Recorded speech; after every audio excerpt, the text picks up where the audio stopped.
Hello welcome to our channel. आपको बता दें जैक मॉडल पेपर 2022 का क्वेश्चन निकल गया है। हम इसको पूरा क्वेश्चन का सॉल्यूशन कराएंगे। वीडियो को पेशेंस के साथ देखिएगा ताकि आप सभी को बेनिफिट हो। हम सबसे पहले इसके बारे में समझा देते हैं। ये हमारा सेट वन है। आपको बता दें हम सेट वन अभी सॉल्यूशन करेंगे। परीक्षार्थी यथासंभव अपने शब्दों में उत्तर दें। Examine write answer in their own words as far as practicable. कुल प्रश्नों की संख्या 19 है, यानी the total number of question is 19। ये भी चीज़ याद रखिए। प्रश्न संख्या 1 से प्रश्न संख्या 7 तक अति लघुत्तरीय प्रश्न है। इनमें से किन्हीं पाँच प्रश्नों के उत्तर दीजिए। प्रत्येक प्रश्न का मान 2 अंक निर्धारित है। Question number 1 to question number 7 are very short answer type question, यानी क्वेश्चन नंबर 1 से लेकर क्वेश्चन नंबर 7 जो है बहुत ही शॉर्ट आंसर है। ठीक है। Answer any 5 of this question, each question carries 2 marks. तो आपको बता दें 5 प्रश्नों के उत्तर दीजिए, यानी 5 प्रश्नों के इसमें से उत्तर देना है, जिसमें से प्रत्येक प्रश्न का आपको जो मान निर्धारित है वो 2 अंक है। Each question carries 2 marks. प्रश्न संख्या 8 से प्रश्न संख्या 14 तक लघुत्तरीय प्रश्न है। इनमें से किन्हीं 5 प्रश्नों की उत्तर दीजिए। प्रत्येक प्रश्न का मान 3 अंक निर्धारित है। Question number 8 to question number 14 are short answer type question, short है। Answer and any 5 of this question, आपको कोई भी 5 क्वेश्चन का आंसर देना। Each question carries 3 marks. हर क्वेश्चन आप में 3 नंबर मिलेगा आपको। प्रश्न संख्या 15 से प्रश्न संख्या 19 तक दीर्घ उत्तरीय प्रश्न है। इनमें से किन्हीं 3 प्रश्नों की उत्तर दीजिए। प्रत्येक प्रश्न का मान 5 अंक निर्धारित है। तो आपको बता दें क्वेश्चन नंबर 15 से 19 तक आपको दिया हुआ है, इसमें से किन्हीं 3 प्रश्नों के उत्तर देना है। Question number 15 to question number 19 are long answer type, यानी लंबा आंसर है। Answer any 3 of this question, इनमें से कोई 3 का आंसर देना है आपको। Each equation carries 5 marks. हर इक्वेशन, माफ कीजिएगा, ईच इक्वेशन बोल रहे हैं। Each question carries 5 marks. हर क्वेश्चन में आपको 5 नंबर मिलेंगे। तो चलिए इसका हम सॉल्यूशन स्टार्ट करते हैं। ठीक है। सेक्शन ए का हमारा फर्स्ट क्वेश्चन क्या कह रहा है, पढ़ते हैं। बिंदुओं -5, 7 तथा -1, 3 के बीच की दूरी ज्ञात करें। इसको इंग्लिश में कैसे बोलते हैं? Find the distance between the points इतना इतना। तो स्टार्ट करते हैं इसका सॉल्यूशन। तो इसको आपने कंसीडर कर लेना है। लेट, ये जो कोऑर्डिनेट्स दिए हुए हैं इसको पॉइंट ए का कोऑर्डिनेट्स कंसीडर कर लेना है। एंड बी, इस पॉइंट, ये जो कोऑर्डिनेट्स है इसका पॉइंट बी आपको मान लेना है। बी पॉइंट का कोऑर्डिनेट्स है। अब आपको इनके बीच की डिस्टेंस निकालना है। तो डिस्टेंस फॉर्मूला होता है, यानी दूरी सूत्र होता है, क्या होता है? x2 माइनस x1 का square plus y2 minus y1 का स्क्वायर। यहाँ पर आपको बता दें ये जो कोऑर्डिनेट्स कहलाती हैं ये ऑर्डर्ड पेयर में रहते हैं, यानी जोड़ा में रहते हैं। ये फर्स्ट वाले को x1, सेकंड वाले को y1, ये वाले x2, ये y2। यहाँ पर x2 की जगह -1 डालेंगे, x1 की जगह -5, तो माइनस माइनस +5 इस पूरे का स्क्वायर, प्लस y2 की जगह 3 डालेंगे और y1 की जगह 7, 3 - 7 का स्क्वायर। यहाँ पर हो गया -1 + 5 यानी 4 का स्क्वायर 16, और यहाँ पर हो गया 7, 3 - 7 -4 का स्क्वायर 16, तो 16 16 32। 32 को आप ऐसे लिख सकते हैं 2 × 16, तो 16 का स्क्वायर रूट हो गया 4, तो इसका आंसर आ गया 4√2। ये आपका डिस्टेंस निकल गया, यानी दूरी निकल गया। किन के बीच में? यहाँ पर पॉइंट ए और पॉइंट बी के बीच की दूरी। ये पॉइंट ए है, ये पॉइंट बी है, इनके बीच की दूरी फाइंड करने बोला था। याद रखिएगा जो दूरी फॉर्मूला होता है, दूरी सूत्र होता है, यही होता है ना। इसको आप ऐसे भी लिख सकते हैं x2 - x1 या x1 - x2 का whole square plus y1 - y2 का होल स्क्वायर। ऐसे भी आप ये फॉर्मूला लिख सकते हो। ठीक है। क्वेश्चन नंबर 2 में क्या कह रहा है? साइन ए बराबर 3/4 और कॉस ए और टेन ए का वैल्यू फाइंड करना है। तो हम यहाँ से सॉल्यूशन स्टार्ट करते हैं। क्या करते हैं? हमने साइन ए बराबर दिया हुआ है 3/4। आपको पता है कि sine of angle equal to क्या होता है? p/h। p/h इसका मतलब वो आपके पास p बराबर है 3, h बराबर है 4, और आपको कुछ नहीं करना है, b बराबर निकालना है। तो b बराबर ऐसे आपको पता है h² इक्वल टू क्या होता है? p² plus b by Pythagoras theorem. तो h की जगह यहाँ पर 4 डालेंगे, 4² और p की जगह 3 और बी तो निकालना है आपको। तो बी जब सॉल्व कीजिएगा पूरा तो 16 माइनस 9, तो लगभग बी का जो वैल्यू आएगा आपको अंडर रूट 16 माइनस 9 कितना हो गया, 9 पर 14 15, तो अंडर रूट 7 निकल जाएगा। ठीक है, अब क्योंकि हमारे पास पी भी है, एच भी है और बी भी फाइंड हो गया, तो अब हम आराम से इस कॉस ए और टेन ए का वैल्यू निकाल सकते हैं। तो कॉस ऑफ एंगल ए बराबर क्या होगा, कॉस ऑफ एंगल होता है बी बाय एच। तो बी कितना है √7 और एच कितना है आपका 4, तो √7/4 आ गया। उसी तरह आपको टेन ए निकालना है, तो टेन ऑफ एंगल होता है पी बाय बी। तो ध्यान रखिएगा पी कितना है आपके पास, यहाँ पर P3 है और बी कितना है आपका √7 है, तो 3/√7 हो गया। ठीक, ये हमारा थर्ड नंबर है। सॉल्यूशन बनाते हैं इसका, एकदम आराम से बनेगा। 2tan square 45 degree plus cos square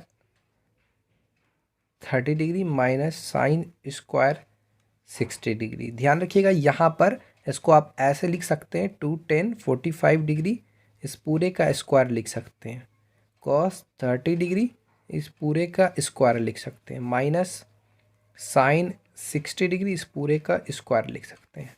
उसके बाद आपको इस tan 45 का वैल्यू याद रहना चाहिए, तो tan 45 का वैल्यू 1 होता है। cos 30 साइन 30 का वैल्यू क्या होता है 1/2, तो cos 30 का √3/2 होता है। माइनस साइन 60 का वैल्यू क्या होता है √3/2। तो यहाँ पर आप देख सकते हैं ये वाली चीज़ तो कैंसिल हो गया, तो क्या बच गया आपके पास 2 आंसर आ गया। 3 नंबर इज कंप्लीटेड। चौथा नंबर आपको सिद्ध करें यानी प्रूव डैट इतना इक्वल टू 0। तो आप क्या करना है, आप पहले लेफ्ट हैंड साइड ले लेना, यहाँ लिख लो क्या दिया हुआ है क्वेश्चन, तो cos 38 डिग्री। अब आप क्या करो, लेफ्ट हैंड साइड ले लो, लेफ्ट हैंड साइड ले लो। इसमें आपको इसको सॉल्व करने के लिए आपको ये चीज़ जानना पड़ेगा कि साइन 90 माइनस थीटा बराबर होता है cos theta, cos 90 minus theta बराबर sin theta, tan 90 minus theta बराबर cot theta, cot 90 minus theta बराबर tan theta, sec 90 minus theta बराबर cosec theta, cosec 90 minus theta बराबर सेक थीटा। ये चीज़ जानोगे, जैसे ये 90 माइनस थीटा और ये थीटा क्या कहलाते हैं, कंप्लीमेंट्री एंगल, यानी ऐसे दो एंगल जिसका सम क्या हो 90 डिग्री हो। तो इस चीज़ को याद रखिएगा आप, ठीक है। तो यहाँ पर कॉस है, तो क्या इस cos 38 को हम लोग ऐसे लिख सकते हैं, 90 में कितना घटा देंगे जो आपका 38 आ जाए, तो हम क्या लिख सकते हैं 90 माइनस 52। इसको आप लिख सकते हो cos 90 माइनस 38 डिग्री लिख सकते हो। इस चीज़ को इधर वाले को चेंज नहीं करना, इधर वाले को एज इट इज़ रहने दो, साइन 52 डिग्री। अब ध्यान रखना cos 90 माइनस थीटा यानी आपका हो गया साइन थीटा, अभी आपको ऑलरेडी हम बताए, तो साइन 38 डिग्री और यहाँ पर हो गया साइन 38 डिग्री साइन 52 डिग्री। तो ये चीज़ आपका कैंसिल हो गया, ये 0 आ गया। राइट हैंड साइड में यही चीज़ तो लाना था मेरे को, प्रॉब्लम नहीं, आराम से। क्वेश्चन नंबर 5 क्या कर रहा है, 7 सेंटीमीटर त्रिज्या तथा 5 सेंटीमीटर ऊंचाई वाले लंबवृत्तीय बेलन का आयतन ज्ञात करें। इंग्लिश में अगर पढ़ें तो find the volume of a right circular cylinder having radius 7 centimetre and height 5 centimetre. तो एक सर्कुलर सिलेंडर है, ये आपका सर्कुलर सिलेंडर है, ये इसका रेडिया हो गया, ये रेडियस हो गया, ये इसका हाइट हो गया। तो आपको यहाँ पर ये आर हो गया, ये आर, यहाँ पर आपको आर दिया हुआ है कितना 7 सेंटीमीटर और एच दिया हुआ है 5 सेंटीमीटर। आपको बोला है वॉल्यूम निकालने, तो वॉल्यूम बराबर क्या होता है, वॉल्यूम ऑफ सर्कुलर सिलेंडर यानी कि वृत्तीय बेलन का जो वॉल्यूम होता है यानी आयतन जो होता है, फॉर्मूला क्या होता है, बस कुछ नहीं करना, इस सर्कल का जो एरिया है, सर्कल का एरिया है पाई आर स्क्वायर और ये जो हाइट है उससे मल्टीप्लाई कर दो तो वॉल्यूम ऑफ सिलेंडर निकल जाएगा, यानी volume of right circular cylinder, ठीक है, वृत्तीय बेलन का आयतन निकल जाएगा। तो पाई का वैल्यू यहाँ पर आपको डालना है 22/7 यूज़ करना है, आर का वैल्यू 7 × 7 और एच का वैल्यू 5। उसके बाद इसको सॉल्व करना है, 7 7 कैंसिल हो गया, 22 × 35 सॉल्व कीजिएगा तो 770 सेंटीमीटर क्यूब आ गया, ये आपका आंसर हो गया, ठीक है। याद रखिएगा जब एरिया बोलेगा निकालने तो सेंटीमीटर स्क्वायर में निकलेगा, जब वॉल्यूम बोलेगा तो सेंटीमीटर क्यूब में निकलेगा, ठीक है। ये आपका बोला है माद मादिका तथा बहुलक के बीच की संबंध बताएं, straight relation between mean median and mode. तो इसका रिलेशन क्या होता है कि 3 मीडियन जो होते हैं वो एक्चुअली इक्वल होते हैं, ये रिलेशन याद रखिएगा, टू मीन प्लस मोड, ये रिलेशन याद रखिएगा। हमारा 7 नंबर क्या कहता है, एक पासे को एक बार फेंका जाता है, निम्न को प्रत्येक की प्राकृतता ज्ञात करे। एक विषम संख्या एक सम संख्या, मतलब एक पासा है तो इसको इंग्लिश में पढ़ते हैं, a die is thrown once find the probability of getting an odd number and even number. तो यहाँ पर आपको हम क्लियरली तरीके से बता दें, the die is having like 1 2 3। एक डाई जो होता है यानी जो पासा होते हैं उसमें कौन कौन से नंबर होते हैं, 1 होते हैं, 2 होते हैं, 3 होते हैं, 4 होते हैं, 5 होते हैं, 6 होते हैं। So total numbers of outcomes क्या हो सकते हैं, या तो 1 आ सकता है, 2 आ सकता है, 3 आ सकता है, यानी टोटल नंबर्स ऑफ आउटकम है जो कि वो 6 है।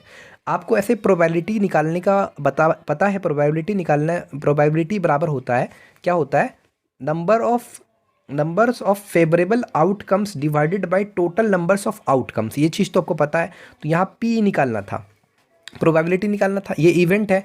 तो यहाँ पर ऑलरेडी बोल रहा है एन ओड नंबर के लिए, तो इसमें से ओड नंबर केट है, आपका 3 है, 5 है, 1 है, टोटल 3 है, ठीक है। तो यहाँ पर हो गया 3 और टोटल नंबर्स ऑफ आउटकम 3/6 1/2 हो गया।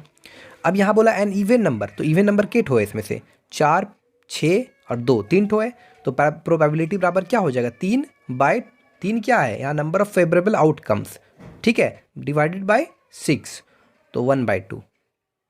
तो यहाँ पर probability getting for an odd number के लिए आ गया आपका 1/2 प्रोबेबिलिटी, और probability for an even number के लिए आ गया 1/2, ठीक है। तो ये बन गया। ये आपका सेक्शन बी है, क्या कह रहा है, बिंदुओं 5, -6 एंड -1, -4 को जोड़ने वाले रेखाखंड को वाई एच के किस अनुपात में विभाजित करती है। Find the ratio in which y axis divide the line segment joining the points 5, -6 and -1, 4। तो सबसे पहले एकदम इजी वे में समझते हैं। आपने इसको कोई पॉइंट कंसीडर कर लेना है। तो कोई पॉइंट हमने यहाँ पर कंसीडर किया, मान लो जस्ट लाइक कोई हमने पॉइंट यहाँ पर कंसीडर किया, और ये दूसरा पॉइंट है बी। इस पॉइंट ए का जो हमारा कोऑर्डिनेट है 5, -6, और इस बी पॉइंट का जो कोऑर्डिनेट है -1, -4। यहाँ पर कोई पॉइंट ले लो, मान लो वाई एक्सिस अगर कट कर रहा है तो किसी भी ना किसी पॉइंट में ही तो कट करेगा। तो मान लो कोई पॉइंट हमने यहाँ पर कंसीडर कर लिया सी।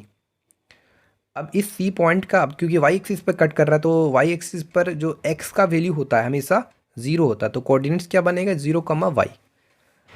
तो ये जो वाई एक्सिस पे कट कर रहा है किस रेशियो में, मान लो अगर हमने m और n रेशियो में निकाला, तो आपको एक्चुअली इसका रेशियो ही फाइंड करना है। क्या करना है, बिंदुओं एक जोड़ने वाले रेखाखंड को किस अनुपात में, यानी रेशियो मतलब अनुपात ही निकालना है आपको, m और n निकालना है। मान लो ये जो c पॉइंट है जो कि वाई एक्सिस के द्वारा, मतलब वाई एक्सिस के द्वारा जो कट किया गया है इस पॉइंट पर, उस पॉइंट को हमने c कंसिडर किया। मान लो ये m और n रेशियो में डिवाइड कर रहा है, ठीक है, इस लाइन सेगमेंट को। तो एक्चुअली m और n का वैल्यू आपको फाइंड करना है, ठीक है। तो यहाँ पर आपको बता दें, एक चीज़ आपको बता दें, जैसे कोई भी अगर लाइन सेगमेंट है ए बी है, और कोई अनदर कोई पॉइंट इस ए बी लाइन सेगमेंट को डिवाइड कर रहा है, ठीक है, किसी भी रेशियो में, मान लो जनरली m और n रेशियो में डिवाइड कर रहा है, और इस ए पॉइंट का कोऑर्डिनेट्स दिया हुआ और इस बी पॉइंट का कोऑर्डिनेट्स दिया हुआ है। इस पॉइंट का अगर कोऑर्डिनेट्स निकालना है, मान लो इस पॉइंट का कोऑर्डिनेट्स हम जनरली x, y, तो अगर इसका निकालना है, इस पॉइंट का कोऑर्डिनेट्स फाइंड करना है, तो इसका फॉर्मूला होता है x बराबर mx2 plus nx1 divided by m plus n, और एक y बराबर होता है my2 plus ny1 divided by m plus n। तो कुछ नहीं करना, आराम से सॉल्व करो और m और n का वैल्यूज़ निकालो, ठीक है। तो हमने यहाँ पर आपको क्लियरली सॉल्व कर दिया। यहाँ पर जो हमारा ये x है ना, जो x का कोऑर्डिनेट्स है वो 0 है, ठीक है, x का कोऑर्डिनेट्स क्या है, 0 है। तो यहाँ पर 0 डाला, m x2 x1 y1 x2 y2। यहाँ पर x2 की जगह कितना है, -1, और x1 की जगह 5 है। फिर हमने सॉल्व करना है, m plus n multiply with 0, 0 हो जाएगा, तो -m plus 5n, 5n minus m उधर भेजा, तो हमारा आ गया 5n बराबर m। तो हमारा हो जाएगा 5 बराबर m/n, यानी 5/1, यानी m/n का जो रेशियो आएगा वो क्या होएगा, 5:1 आ गया हमारा आंसर क्लियर तरीके से, ठीक है। ये हमारे पास उस त्रिभुज ABC का क्षेत्रफल ज्ञात करें जिसके शीर्ष गिवन है। मान लो आपके पास कोई ट्राइंगल है, शीर्ष मतलब उसका वर्टेक्स हुआ A, B और C। इस पॉइंट A का कोऑर्डिनेट है 5, 2, इस B का 4, 7, और इस सी का 7, -4। आपको क्या बोल रहा है, इसका एरिया फाइंड करने। तो आपको बता दें एरिया बराबर फॉर्मूला होता है, अगर मान लो आपके पास तीनों पॉइंट, एक ट्रायंगल के 3 वर्टेक्स जो होते हैं उनके सारे पॉइंट्स के जो कोऑर्डिनेट्स दिए हुए हैं, तो उस केस में जो फॉर्मूला होता है क्या होता है, एरिया बराबर, और बोल दे रहा है आपको एरिया ऑफ ट्रायंगल निकालने, तो फॉर्मूला होता है एरिया बराबर हाफ।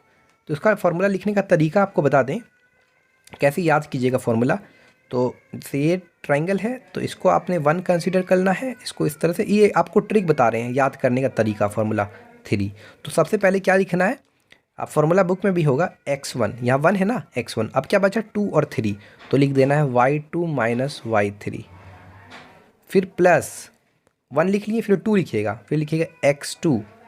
अब 2 लिखें तो यहाँ 3 और 1 बचा, तो y3 माइनस y1, फिर ब्रैकेट, फिर प्लस 2 लिख लिए, फिर 3 का बारी आया तो x3। अब क्या बचा 1 और 2, आपको इस डायरेक्शन में घूमना है, 1 y1 माइनस y2। तो ये आपका फॉर्मूला होता है एरिया निकालने का। इसको बोलेंगे x1 y1, x2 y2, x3 y3। आराम से वैल्यू पुट करके एरिया फाइंड कर लेना, ठीक है। क्षेत्रफल।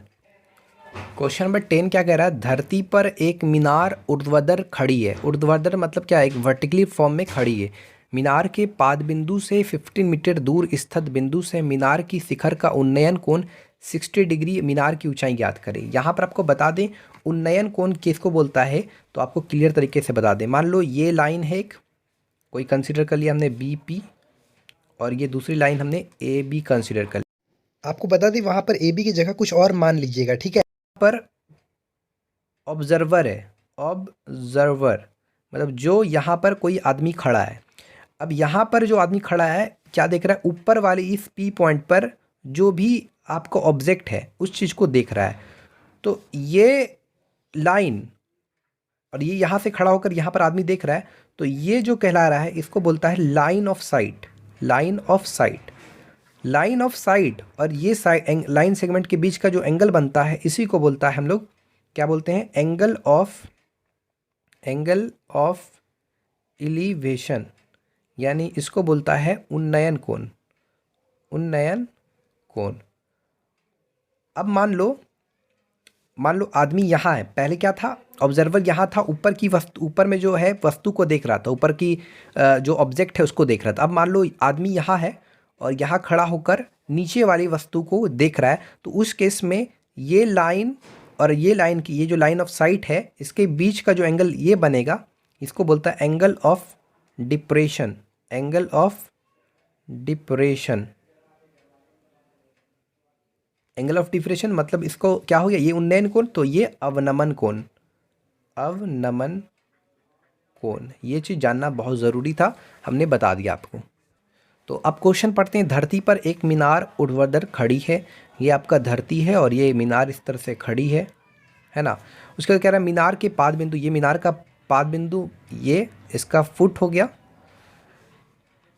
पाद बिंदु से 15 मीटर दूर स्थित ये आपका मीनार हो गया, है ना। मीनार के पाद बिंदु कुछ ले लो O, इससे 15 मीटर दूरी स्थित पर, 15 मीटर दूर स्थित, 15 मीटर दूर स्थित बिंदु से मीनार का शिखर का उन्नयन कोण 60 डिग्री है, यानी यहाँ से यहाँ तक जो एंगल बन रहा है ये आपका 60 डिग्री है। कुछ कंसिडर कर लें AB।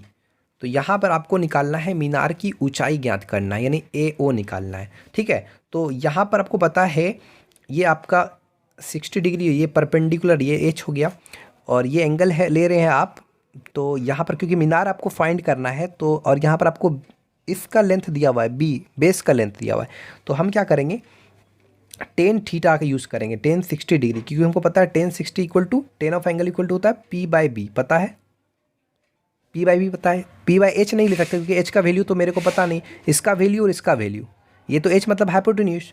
तो टेन 60 का वैल्यू हो गया √3, और P का कितना वैल्यू, P यानी मीनार, यानी AO निकालना है, और OB का कितना है 15, तो AO बराबर हो जाएगा 15√3 मीटर, यानी जो मीनार की ऊंचाई होगी, इसलिए मीनार की ऊंचाई जो होगी,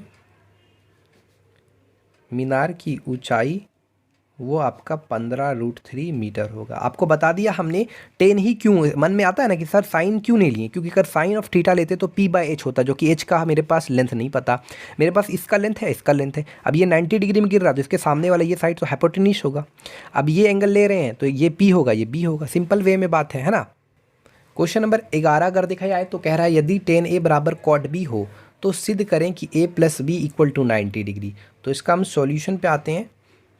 यदि tan a बराबर cot b हो तो tan a equal to cot b, ये आपको गिवन है। तो उस केस में आपको a प्लस बी बराबर 90 डिग्री प्रूफ करना है। तो देखो tan a है, क्या आप इसको लिख सकते हो, क्या इस cot b को लिख सकते हो आप tan 90 माइनस बी। आपको पता है tan 90 माइनस थीटा बराबर cot थीटा होता है, तो cot थीटा की जगह b है तो tan 90 माइनस बी लिखते हैं। अब आप कंपेयरिंग द एंगल्स, तो इसलिए a बराबर कितना हो जाएगा 90 डिग्री माइनस बी, तो a प्लस बी बराबर हो गया 90 डिग्री। यही चीज़ तो प्रूफ करना था जो हमने इजी वे में प्रूफ कर दिया।